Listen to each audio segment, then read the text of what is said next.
Magandang gabi mga kapatid. Ito po ay ating daily devotion at tayo po ay magpapatuloy sa ating aralin. Kahapon ay natapos natin ang chapter 52 verses 8 and 9. So gabing ito, ating tatalakayin naman ang verses 10 to 11. Bago po iyan, tayo ay sumandaling manalangin. Ama naming Diyos, maraming salamat po muli sa gabing ito, sa iyong patuloy na pagsama at paggabay sa pagkakalob sa amin ng dakilang panahon upang kami makapagpatuloy sa pag-aaral. Salamat po sa mga kapatid na kasama namin, patuloy na nagbibigay ng panahon at oras nila upang matuto ng iyong salita. Pagpalain mo kami at kabayan, Ama, sa pag-aaral na ito. Ikaw po ang manguna at magturo sa amin. Sa pangalan ng Panginoong Hesus. Amen. Okay. So atin nga pong tatalakayin ngayon ang chapter 52 verses 10 to 11. But as we had practice kasi mga nakalipas na panahon, i-recap natin saglit or yung summary ng nakalipas na dalawang talata, yung verses 8 to 9.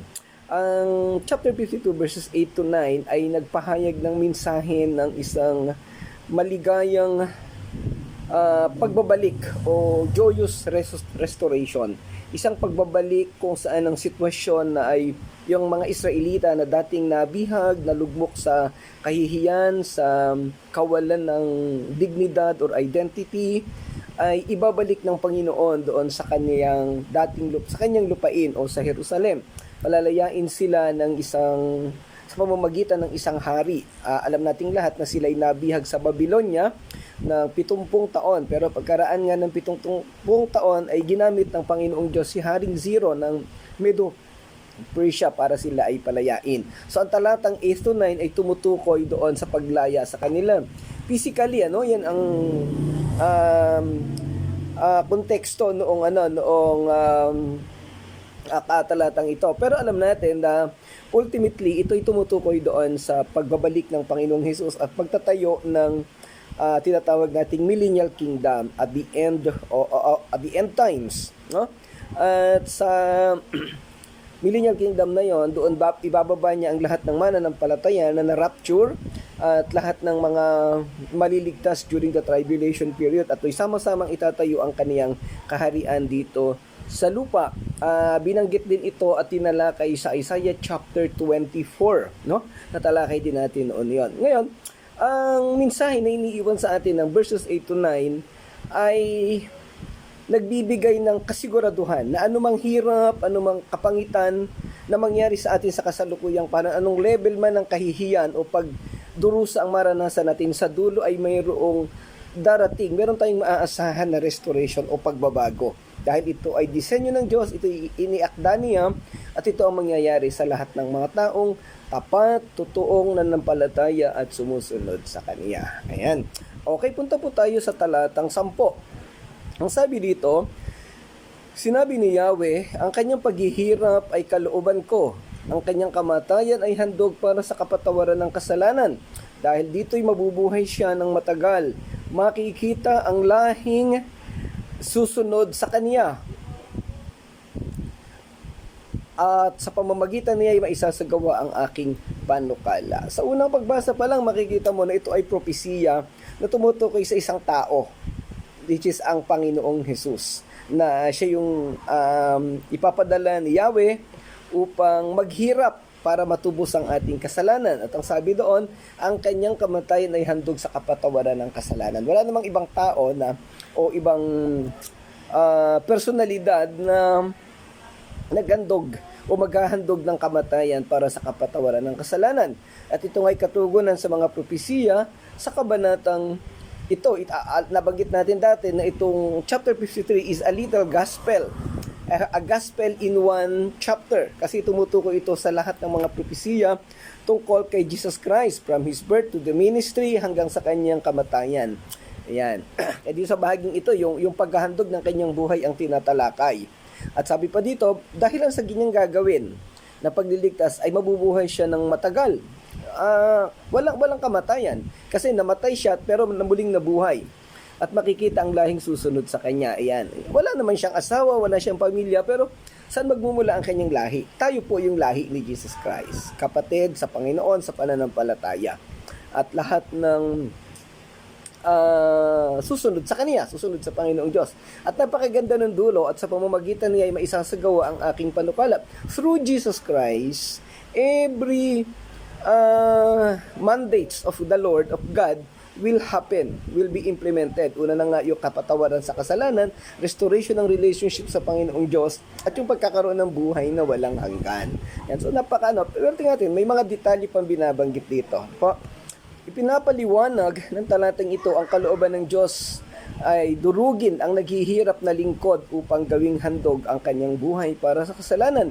Ngunit ginawa ito para sa layunin at pagtubos at kasiyahan.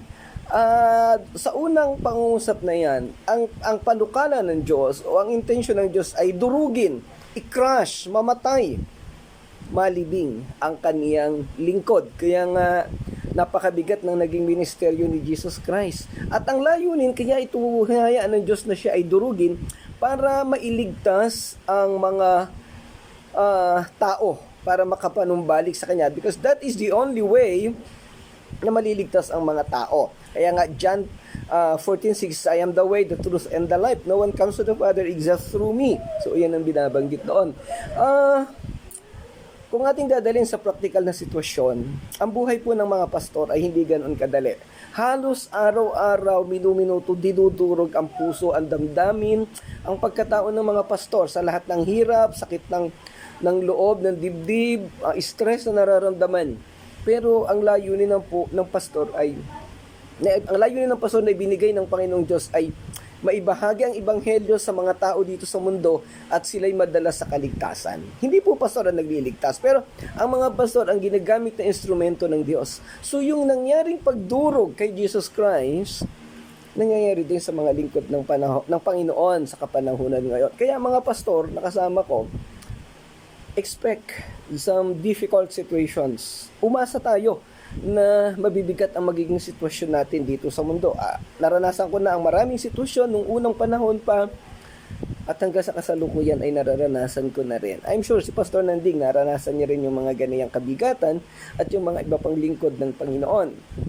Pero tatandaan po natin, at the end of the broken lines, at the end of all these sufferings, ang sabi nga dito, mayroong katubusan. Kaya na binabanggit doon sa verses 8 and 9. There will be a joyous restoration. Mababaliwala ang lahat ng hirap na naranasan natin pagdating natin sa kalangitan. May binabanggit sa Romans chapter 8 na yung kadakilaan, kagandahan ng ating mararanasan sa kalangitan, sa ikalawang buhay, ay hindi kayang ma-imagine.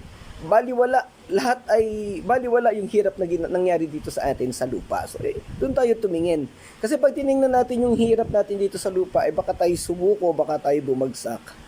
Kung totoo yung salitang backslide, baka mag-backslide na yung lahat ng pastor. Kasi sa grabe ng hirap, pero hindi po totoo ang backsliding. At ang maganda nito, kung ang pastor ay totoo, mananatili iyang naglilingkod sa Panginoon.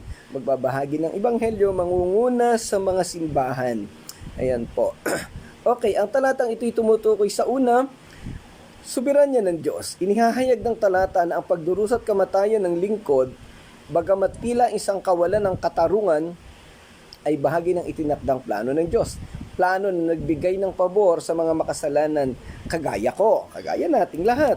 Actually, kung titingnan mo pag-aaralan, yung mga naging trial kay Jesus Christ nung kapanahonan na yon, puro pawang mali. Labag sa batas ng Hudyo, labag sa batas ng Romano at ng Griego at ng kung sino pa. Labag din sa batas ng relihiyon o ng Judaismo. Pero ito'y ginawa at nangyari, hinayaan ng Panginoon para matupad ang kaniyang plano. At kung maalala pa natin, si Apostol Pedro, ilang beses na sinubukan niyang pigilin ang kamatayan ni Jesus Christ at maging yung paghuli sa Panginoong Hesus, pero hindi nagtagumpay. Dahil ang plano ng Diyos, anuman ang mangyari, ay mangyayari. Anuman ang maging hadlang, mangyayari. Kaya, kung mayroon tayong dapat na hingin at ipanalangin sa Panginoon, yun ang kaniyang plano, ang kaniyang kalooban ang mangyari. Kaya nga, your will be done on earth. Sabi doon sa Matthew chapter 5 and chapter 6, no? Kasi, kung hindi will ni Lord, hindi mangyayari. Mabibigo lang tayo masasaktan lang tayo. So, dapat ang prayer daw natin, natutunan ko to kay Pastor Tony Reyes, dapat ang prayer natin hindi yung mga specific na gusto natin Kung hindi, kung ano ang kalooban ng Panginoon. Yun yung pinakamagandang prayer yon. Pero minsan, kahit naman ako, bilang tao, may mga specific dito sa Lord, sana ganito, Lord, sana yun ang mangyari. At least, nandun tayo sa pagsuko na kung ano ang kalooban ng Panginoon, yun ang mangyayari. Ang pangalawang tema, layunin ng sakripisyo, alam na nating lahat ito, kaligtasan, handog para sa pagkakasala, atonement, no? Siya yung propitiation, pampalubag loob, ayan.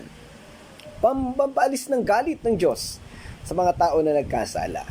Gayunpaman, kalooban ng Panginoon na durugin siya at pahirapan. So ito, itinatampok ng pariralang ito ang banal na layunin sa likod ng pagdurusa ng lingkod na tumutukoy sa Mesiyas. Ang konsepto ng kalooban ng Diyos ang sentro na nagpapahiwatig na ang pagdurusa ay hindi aksidente, kundi bahagi ng isang banal na plano. Hindi ito nagkataon, hindi ito ginusto ng mga Romano, ng Hudyo, hindi ito ginusto ni Jesus Christ o ng sino mang tao. Ito'y itinakda, ito ay nakasama sa plano ng Diyos. Akala lang ng mga Pariseo ay sila ang nanalo at sila ang nagplano na hulihin at patayin si Jesus Christ, pero hindi nila alam, ginamit lang sila ng Panginoon. Ito'y, yung konsepto na ito, katulad dito ng kaligtasan. Nabisan akala ng mga pastor, dahil sa kanyang pagsisikap, naligtas naging mananampalataya yung isang tao. Pero hindi niya alam, hindi alam ng pastor na yan, na ginamit lang siya ng Diyos para maging instrumento at maibahagi ang gospel. So ang tatandaan natin dito mga kabatid, walang anumang gawain, walang anumang tagumpay na gagawin ang tao sa mundo na nagmula sa Kanya. Ang lahat ng yan ay nagsimula sa Panginoong Diyos. Itinanim niya yan sa puso natin, sa isipan natin, at tayo ang nagpapatupad lamang. We are workers of the kingdom. Workers of the kingdom of the Lord. At siya talaga ang nagmumula. Kaya nga wala tayong anumang contribution sa anumang bagay. Even the air we breathe, yung kahit yung laway na ating linulunok o pinapaikot sa katawan, yung fluid na yan, ay galing yan sa Panginoon. Lahat, no? Lahat. Pero yung sakit ay minsan ay cause ng kapabayaan. Ayan. Okay, pinapaalala sa atin ng linyang ito na ang pagdurusa ni Jesus ay hindi aksidente. Ito'y itinalaga ng layunin ng Diyos. Acts chapter 2 verses 23 and Revelations chapter 13 verse 8. Ang ideya ng durugin at pahirapan ay sumasalamin sa matinding pisikal at espiritual na paghihirap na naranasan ni Jesus, gaya ng makikita sa mga ebanghelyo noong siya ay ipinako sa krus. Sumasakop ito sa pisikal na paghihirap sa krus at ang espiritual na bigat ng ating kasalanan na ipinataw sa Kanya. Dala-dala niya sa Kaniyang balikat. Siguro kung naranasan ng mga tao natin o kung naranasan na ninyo yung magdala ng problema ng iba, ay somehow maunawaan natin kung ano ang naging paghihirap ni Jesus Christ. Pero yung ginangyayari sa atin dito sa lupa, minsan dala-dala nating problema yung kongregasyon lang at saka pamilya. Kung may 1,000 kang miyembro sa church mo, which is bihira naman ng ganun, at meron kang 10 miyembro ng pamilya mo, di 1,010 lang yon. O sabihin na natin 2,000 ang weight ng iyong daladalang problema at kabigatan, si Jesus Christ, He was carrying the whole world. At ang lahat yan ay may makasalanan. So, wala sa kalingkingan, no? Anyway, sa teolohiya, itinuturo nito ang pangangailangan ng pagbabayad sala para sa kasalanan, kung saan ang lingkod ang nagpapasa ng parusa para sa iba. 1 Peter chapter 2 verse 24. Ito yung atonement na tinatawag. At ang ibang term na ginamit, substitutionary atonement. So, may ibinigay ang Diyos na substitute para sa atin, kapalit. Kasi hindi natin kayang tubusin ang ating kasalanan. So, nagpadala siya ng papalit sa atin na siyang magbabayad ng ating kasalanan na sa tinatawag nating substitutionary atonement at si Jesus Christ. During the Old Testament, ang atonement ay nangyayari sa pamamagitan ng pag-aalay ng mga hayop, but that is partial. Kaunti lang yon at uulitin na naman iyon sa isang taon, parang ritual. Pero this time, nang namatay si Jesus Christ, it is final. It is finished. Wala nang susunod na pagkamatay, pag-aalay at pagdurusa. Ang tanging susunod na lamang ay mananampalataya ang mga tao. Of course, it is based again on the design, on the will of the Lord. Ang terminong handog sa pagkakasala ay tumutukoy sa isang partikular na uri ng sakripisyo sa sistemang Levitiko. Alam na natin yan, yung handog, yung mga hayop, nabanggit na natin kanina. Ang kasiyahan ng Panginoon na binabanggit dito sa ibang salin ay nalugod ang Panginoon na sugatan siya. Parang ano bang tawag doon? Masokista ba ang tawag doon? Yung natutuwa pagka nakakita ng binubugbog o ng sugatan. Parang gano'n ang dating, no? Kasi nalugod ang Panginoon na makitang sugatan si Jesus, ang kanyang nag-iisang anak. Ibig sabihin, ang kasiyahan ng Diyos ay wala sa mismong pagdurusa, kundi sa resulta ng sakripisyo. Of course, mahal na mahal ng Diyos ang kanyang anak, nag-iisang anak niya. Hindi siya literally natuwa dahil nakita niyang nagdurugo ang katawan ni Jesus at nasasaktan ng kaniyang anak. Natuwa siya, nalugod siya dahilan sa nakita niya na tagumpay ang ministeryo. Na sa pamamagitan ng sugat, ng dugo na tumulo sa kaniyang katawan, ang mga tao ay nalinis. Without the shedding of the blood, sabi sa sa 2 Peter, I think there is no remission of sin. Kung walang pagpatak ng dugo, walang kapatawaran ng kasalanan. At eto nga, pumatak ang dugo ni Jesus Christ. So nagkaroon ng kapatawaran sa kasalanan, kaya ang Panginoong Diyos ay nalulugod. Pero syempre alam natin na siya ay nahirapan at nalungkot dahil ito ay kaniyang anak. Ayan. Ngunit kalooban ng Panginoong nadurugin siya at pahirapan siya, at kapag ang kanyang kaluluwa ay ginawang handog para sa pagkakasala. So alam na natin yan, atonement pa rin ang tema ng binabanggit dito. Ang kanyang kaluluwa, ang kanyang buong buhay ay kusang inihandog na siyang tumutupad sa matuwid na kaligayahan o satisfaction ng Diyos na binabanggit sa Hebrews chapter 10 verse 10. Okay, kasiyahan sa pamamagitan ng pagdurusa. Ang pagdurusa at sakripisyo ng lingkod ay nagdudulot ng kasiyahan sa Diyos dahil natutupad nito ang kanyang layunin na ipagkasundo ang mga tao sa kanya. Napakaganda ng layunin restoration of relationship. Reunification, pagkakaroon ng pagbabalik bilang isa o bilang nagkaugnay. Para yung mag-asawa na nagkaroon ng reconciliation is also a theological term na nagkabati. Kahiwalay ng matagal na panahon pero nagkabati at naging maayos. Parang si Pastor Claude lang yan at saka si Rowie. Yan. Magiging maayos lahat sa dulo. Ayan, magkakapatawaran sa kasalanan at lilimutin ang mga naging kasalanan at hindi na muling gagawin pa. Ayan, sa kabila ng pagdurusa at kamatayan ng lingkod, ang pariralang itinangako ng isang kinabukasan sa kabila ng libingan. Beyond the grave, ang mga supling. Ayan, may binabanggit ito, makikita niya ang kanyang mga supling. So beyond the grave, there will be new generations that will follow, that will obey Christ, that will be His brothers and sisters. Ayan, at tayo nga po yun. Na matapos siyang mamatay at umakyat sa langit, perhaps ang unang nangyari na maganda, siyempre, pinalitan si Judas Iscariote ni Matias, pero ang sumunod na malaking pangyayari ay ang pagbaba ng banal na spirito at yung unang preaching ni Pedro during the Pentecost. At doon ay nadagdag sa simbahan ang 3,000 mga lalaki, which approximately around between 8 to 9,000 ang mga nadagdag doon. Dumami ang mga mananampalataya.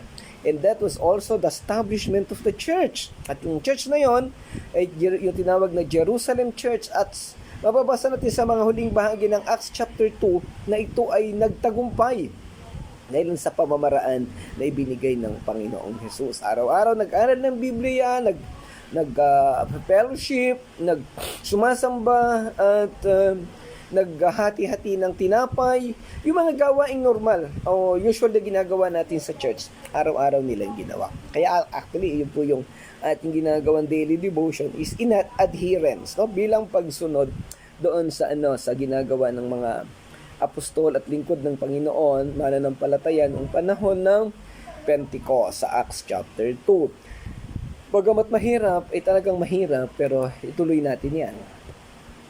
Okay, bagamat naputol sa kamatayan, makikita ni Kristo ang mga espiritual na inapo. Tayong lahat, bawat isa na mananampalataya sa pamamagitan niya. Okay, kasi lahat tayo susunod kay Jesus At pagdating nga ng panahong huli, during the rapture, ay iaakit tayo sa kalangitan at tayong lahat ay magkakaroon ng great grand alumni reunion, no? Reunion of the saints. Okay. Ang ideya ng mahabang araw ay may binabanggit dito, pahahabain niya ang kanyang mga araw. Sa King James po ito. Binabaligtad ng muling pagkabuhay ang pagdurog. Reversing, yung pagkamatay, pagkadurog ng katawan, it was reversed by the resurrection, yung muling pagkabuhay ni Jesus Christ. Siya ay nabuhay, at pagkatapos ito siya nabubuhay na magpakailanman, wala na siyang kamatayan. Which is a symbol or a symbolism or an image of the things that will happen to us. Tayo man, pag tayong mga mananampalataya, pag tayong namatay, muli tayong mabubuhay at hindi na muling mamamatay. That is the ultimate result of our salvation.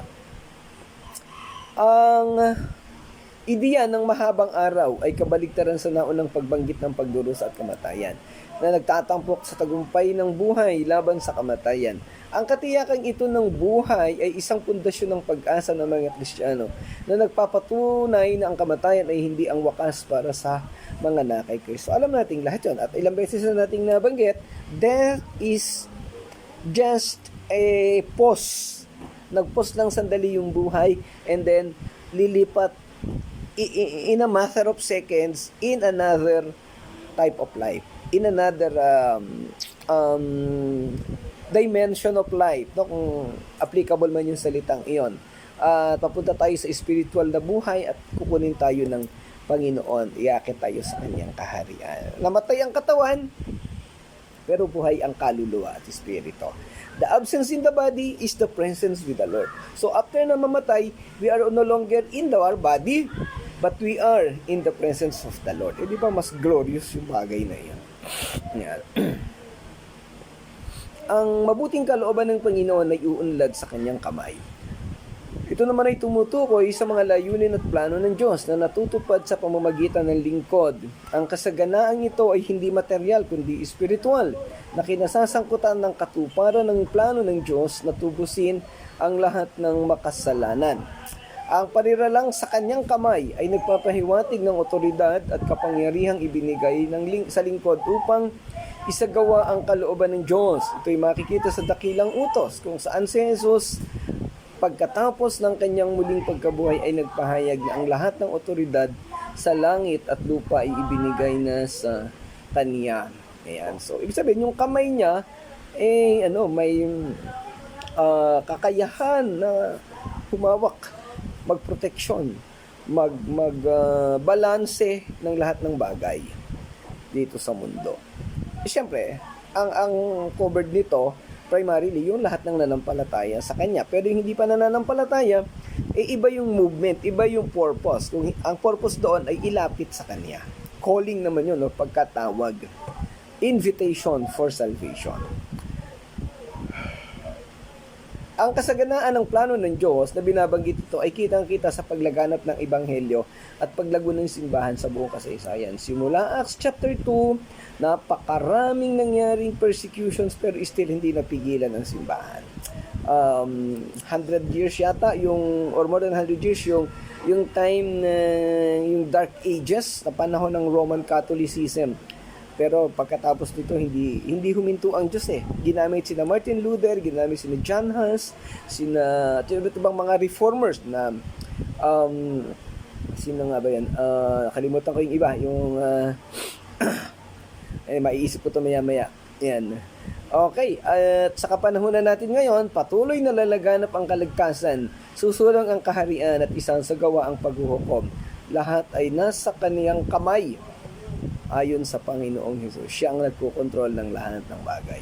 Inihahayag, sa pagtatapos, inihahayag ng Isaiah 53:10, ang talanting ito, na nakamamanghang kabalintunaan ng Ebanghelyo. Nilayo ng Ama ang pagdurog sa anak o kamatayan upang ang kasalanan ay matubos. Ang isang tinubos na bayan ay maisilang.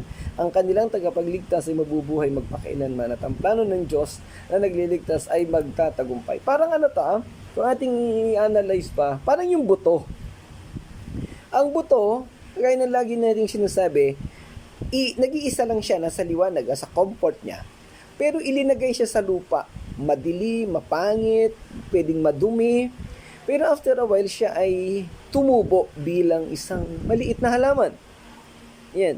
Yung sitwasyon ng buto sa lupa habang siya'y tumutubo, yun yung tumutukoy doon sa pagdurog sa Panginoong Hesus. Lahat ng kahirapan nandoon. Pero pagkatapos niyang madurog, matay, mabulok, may tumubong buto ng halaman. At itong halaman na ito'y lalago, mamumunga, at magkakaroon ng panibagong buto. So dito, yung kamatayan ni Jesus ay naging dahilan para tumubo, lumabas, magkaroon ng mga mananampalataya na sasamba sa Panginoong Diyos. At ang mananampalataya na to ay magbubunga, magbabahagi ng ebanghelyo sa iba't ibang lugar. At muli na namang mamamatay, at muli na namang magdadala ng iba't ibang kaluguran sa Panginoon. So yun po yung proseso Pwede nating sabihin the life cycle of a Christian life. Kaya lagi kong nababanggit, ako'y pastor, 5 taon na dito sa Touching Lives, pero kung hindi ko nadala ang simbahan sa paglago ng miyembro, sa paglago sa numero ng mananampalataya, posibleng hindi sa panahon ko mangyayari. Pwedeng ako'y mamatay, malubog sa lupa, mabulok, pero pagkatapos kong mabulok, ay baka may aahon na isa, 2, 3 pastor na siyang gagamitin ng Panginoon. Ito yung mga pastor na ito, posibleng ito yung naturuan, na mentor or na-equip during my time. Probably yun ang ministry ko. Okay, so yun ang tingnan natin kasi hindi natin alam ang saktong kalooban ng Panginoon. Okay, verse 11. Pagkatapos ng mahabang pagdurusa, muli siyang lalasap ng ligaya. Wow! Malalaman niyang hindi nawala ng kabuluhan ng kanyang pagtitiis. Ang tapat kong lingkod na lubos kong kinalulugdan ang siyang tatanggap sa parusa ng marami. At alang-alang sa kanya, sila'y aking patatawarin. Grabe. Doon muna tayo sa una. Pagkatapos ng mahabang pagdurusa, muli siyang lalasap ng ligaya. Malalaman niyang hindi nawala ng kabuluhan ng kanyang pagtitiis. Ang una pumasok sa isip ko dito, yung nanay na nagdadalang tao. 9 na buwan yung dala-dala. Ang bigat-bigat ito. Pahiyad-hiyad siya na gano'n. Mabigat. At nung time na manganganak na, grabe daw yung sakit na hindi maintindihan yung pag nagli-labor. Pero after niyang mailabas yung anak niya, pagkatapos ng pagdurusa na iyon, yun yung hindi maipaliwanag na ligaya. Yun yung hindi, ibig sabihin, hindi nawala ng kabuluhan yung 9 na buwan ng paghihirap. At yung minsan ng paghihirap sa panahon ng panganganak. Kasi grabe ang kaligayahan na nararamdaman ng ina. Hindi natin kayang ipaliwanag. Yung pangalawang bahagi, ang tapat kong lingkod na lubos kong kinalulugdan ng siyang tatanggap ng parusa na marami. At alang-alang sa kanya sila'y aking patatawarin. Grabe, the way of forgiveness ng Panginoon is through Jesus Christ. John 14:6 again. I am the way, the truth, and the life. Walang makakarating sa kaharian ng Ama ko hindi dahil sa akin.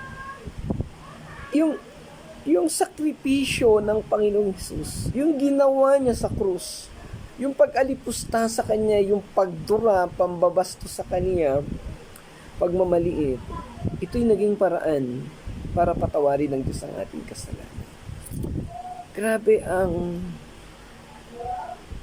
pagsisikap at pagpapakasakit ng Panginoon.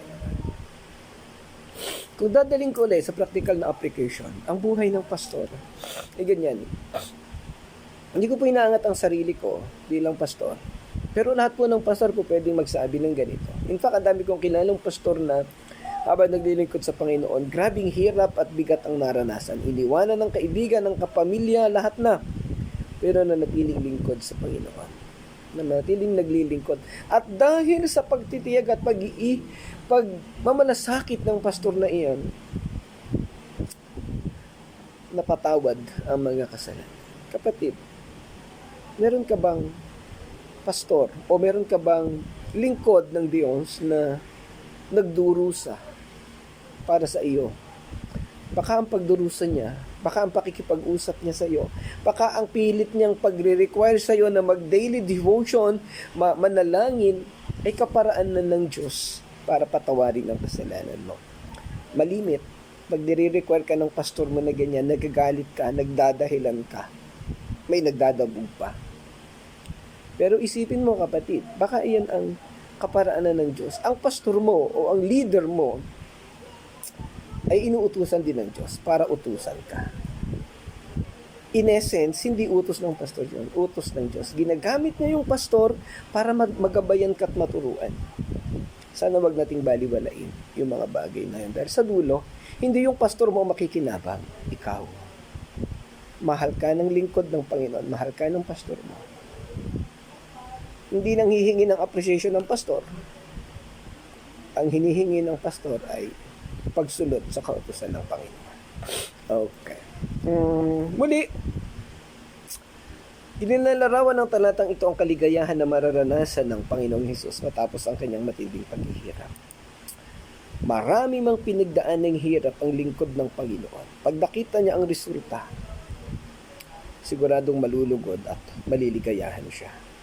Hindi maipagpapalit ng anumang kayamanan sa mundo, pera, material, kotse, sasakyan, bahay, ano pa, ang kaligayahan na mararamdaman ng isang pastor na naging bahagi ng pagkaligtasan ng isang mananampalataya.